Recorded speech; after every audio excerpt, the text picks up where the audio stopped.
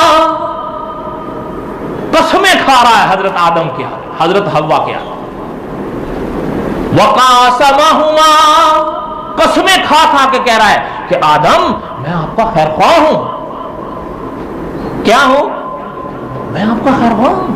اور یہ نہیں صرف کہہ رہا کہ صرف قسمیں کھا، صرف یہ کہہ رہا ہے کہ میں نہیں، قسمیں کھا کھا کر حضرت آدم کو یہ یقین دلا رہا ہے کہ میں تو آپ کا خیر خواہ ہوں، میں تو چاہتا ہوں آپ جنت میں رہو، میں تو چاہتا ہوں آپ ہمیشہ سکھی رہو، میں تو چاہتا ہوں ہمیشہ خوش رہو، میں تو چاہتا ہوں کبھی موت نام کی شے آپ کے پاس بھٹکے نہیں۔ وَقَاسَمَهُمَا، قسم کھا کے کہہ رہا ہوں کہ میں سچ ہوں۔ اور آگے کہتا ہے انی لکما لمن الناصحین، میں تو آپ کا خیر خواہ ہوں۔ سمجھ رہے ہیں بات؟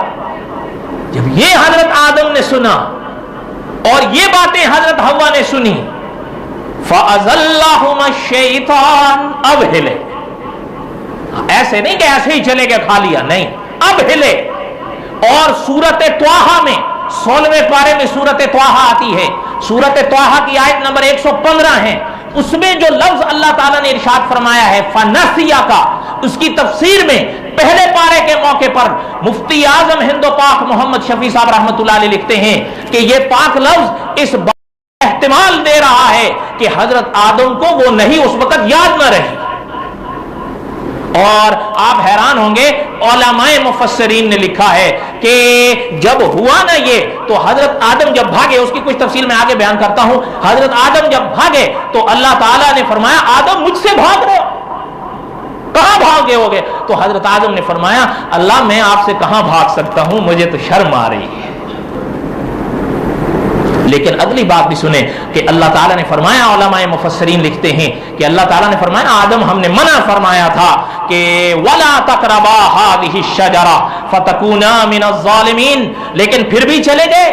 تو حضرت آدم علیہ السلام کا جواب علماء مفسرین نے لکھا ہے کہ حضرت آدم نے فرمایا اللہ میں یہ بات سمجھ اور مان نہ پایا کہ کوئی تیرے نام کی قسمیں کھا کے بھی جھوٹ بول سکتا ہے۔ آپ اور ہم تو جھوٹی قسمیں نہیں کھاتے ہیں نا؟ بالکل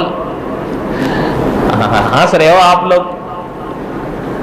لگتا ہے کوئی گڑبڑ ہے، بچا کرو۔ بلکہ اکابر یوں بھی فرماتے ہیں جھوٹی قسم تو دور کی بات ہے، بات بات پر بھی قسمیں نہیں کھایا کرو۔ یاد رکھیے بات بات پہ بھی قسمیں نہیں کھایا کرو، چاہے وہ بات سچی بھی ہو، احتیاط کرو۔ اور جو جھوٹ ہے اس پہ تو بالکل نہیں کھاؤ۔ اور اگر خدا نہ کرے کبھی کسی نام کی قسم کھانی پڑے تو سوائے اللہ پاک کے نام کی کسی اور کے نام کی قسم جائز نہیں ہے۔ سمجھ آئی یا نہیں آئی؟ بلکہ آپ اور ہم تو ہر موقع پر قرآن اٹھا لیتے ہیں، بعض علماء نے یہاں تک بھی لکھا ہے کہ قرآن پاک کی قسم کھانے سے بھی بعض اکابر نے منع کیا ہے۔ سمجھ آ رہی بات یا نہیں آ رہی؟ اور آپ تو شاید مانو گے نہیں، خدا کے نام کے سوا کسی اور کے نام کھانے کو یہ حدیث میں شرک فرمایا گیا۔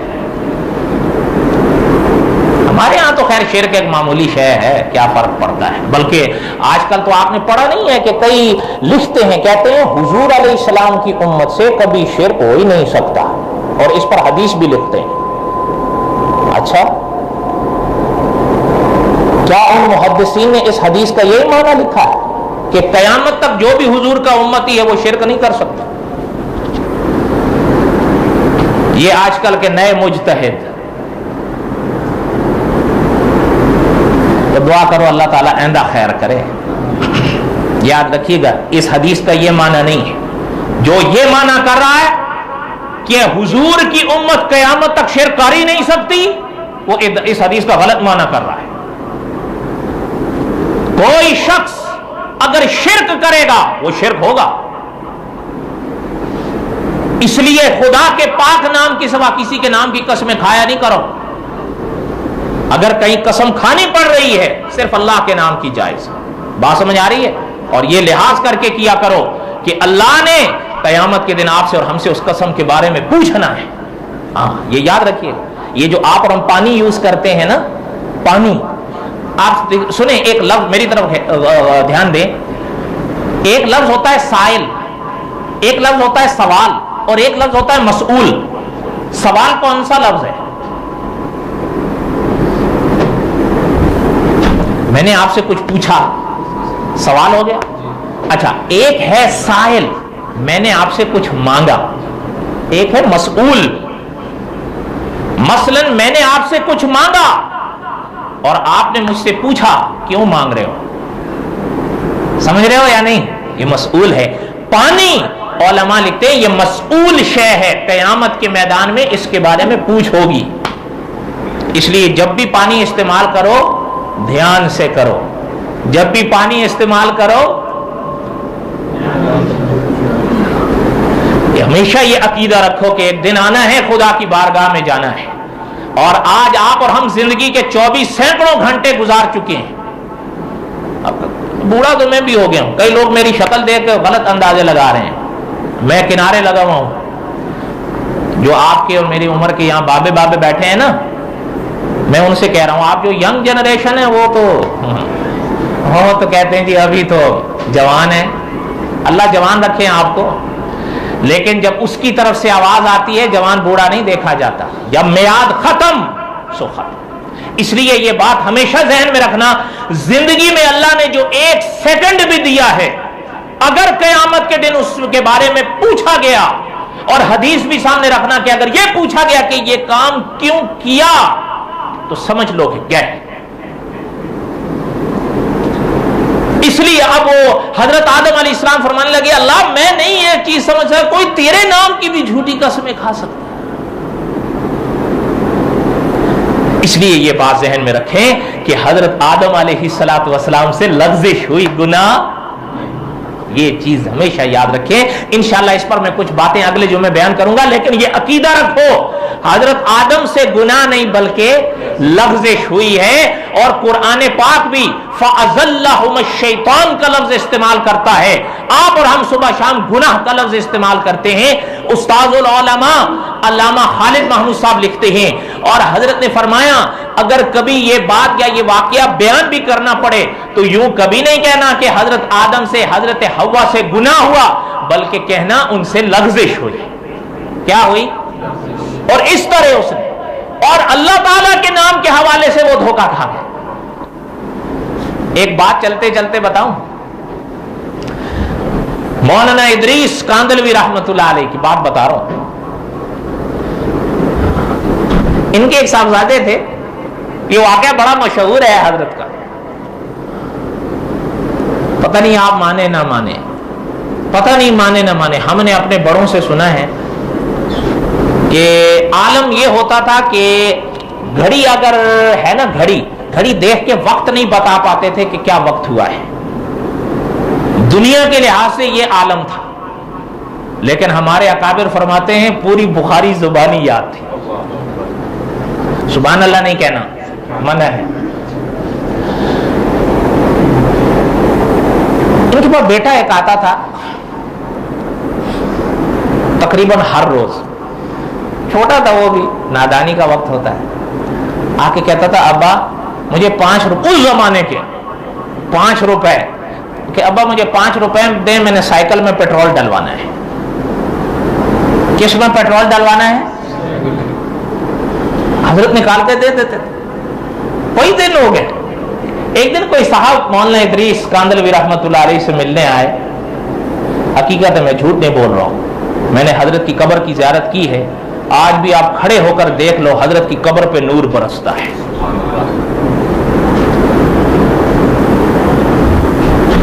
ان سے صاحب حضرت سے ملنے آئے تو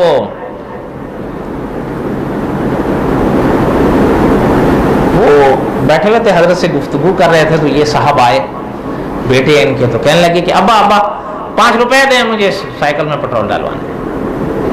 وہ لے کے چلا گیا۔ وہ صاحب تھوڑے سے حضرت کے قریب ہو گئے تو حضرت نے کہنے لگا حضرت سے کہ حضرت یہ کاہے کے لیوے ہیں؟ حضرت اتر پردیش کے تھے نا، تو وہاں کی اردو تھوڑی اس نما ہوتی ہے۔ حضرت نے فرمایا کہ سائیکل میں پیٹرول ڈلواوے ہے۔ اب وہ چپ ہو گیا، کہنے لگا حضرت سائیکل میں تو پیٹرول نہ ڈلے ہیں۔ حضرت اس کی طرف یوں دیکھنا، کیا کہ حضرت سائیکل میں تو پیٹرول نہیں ڈلے۔ تھوڑی دیر چپ ہو گئے تو فرمانے لگے کہ یار آپ کی بات بھی سچ ہو سکتا ہے، لیکن میں یہ کیسے مان لوں کہ میرا قرآن کا حافظ جھوٹ بولے؟ میں نہیں مان سکتا۔ ہو سکتا ہے میرے بیٹے کی سائیکل ہی ایسی ہو جس میں پیٹرول ڈلتا ہو، میرا دل اس بات کو نہیں مان سکتا کہ قرآن کا حافظ جھوٹ بولتا۔ سمجھ آ رہی ہے بات یا نہیں سمجھ آ رہی ہے؟ لیکن اس نے پھر بھی اصرار کیا تو حضرت نے 3 لوگ اور بلوائے، ان سے پوچھا کہ یار ماجرا اس طرح ہے، کیا ایسا ہی ہے سائیکل میں پیٹرول نہ ڈلے ہیں؟ انہوں نے کہا کہ حضرت ہے تو سچ، سائیکل میں پیٹرول تو نہ ڈالے۔ کتنے گواہ ہو گئے؟ بولو نا۔ اب بیٹے کو بلایا، لاٹھی تھی ہاتھ میں، بیٹا آیا کہ حضرت ابو پیسے دیں۔ حضرت اٹھے لاٹھی کے سہارے، کیا کیا چیزیں سنائیں، اس لیے میں اٹک رہا ہوں، مجھے حضرت کے کئی واقعات یاد آ رہے ہیں، بہرحال وقت نہیں ہے۔ لاٹھی کے سہارے اٹھے، بیٹے کا ہاتھ پکڑ لیا، فرمانے لگے بیٹا چلو ذرا مجھے اپنی سائیکل دکھاؤ آج۔ لے آئے، بیٹے بھی سمجھ گیا بھی لگتا تو گڑبڑ ہے۔ سائیکل کھڑی تھی، حضرت نے اوپر نیچے سے اس کو دیکھا پہلے، حضرت نے فرمایا پیٹرول کہاں ڈلے؟ وہ سوراخ تو حضرت کو نظر آیا نہیں، وہ کھلا ہوا ہو۔ وہ جو سائیکل کا ہینڈل ہوتا ہے نا، اور جو بیچ کا ڈنڈا ہوتا ہے جس پر کبھی کبھی ہمارے دیہاتوں میں شہروں میں ایک چھوٹی سی سیٹ لگائی ہوتی ہے جب بچے کو بٹھا دیا جائے، اب وہ دیکھا نا تو کہنے لگا اب وہ اس میں ڈلے ہیں۔ اب وہ حضرت اس کو ڈنڈا مارے، آگے پیچھے سے دیکھے میں اس میں کوئی سوراخ تو نظر آ نہیں رہا۔ اب اس کی طرف دیکھ کے کہنے لگے بیٹا اپنے ابو کو بدھو بناوے۔ کاش آپ یہ باتیں سمجھیں۔ اللہ تعالیٰ آپ کے ہم سب کے حامی و ناصر ہوں۔ حضرت آدم بھی یہیں سے لغزش کھا گئے، وقاسمہما، کہ وہ قسم خدا کے نام کی کھا رہا ہے، جھوٹ کیسے ہو؟ اور ساتھ ہی کہتا انی لکما لمن الناصحین، ہم تو آپ کے خیر خواہ ہیں۔ اب اس کا اثر کیا ہوا انشاءاللہ اگلے جمعہ کو سنیں گے۔ آؤ گے یا نہیں؟ انشاءاللہ۔ کون سی انشاءاللہ بھائی؟ آنے والی، ٹھیک ہے۔ وما علینا الا البلاغ المبین، سنت ادا۔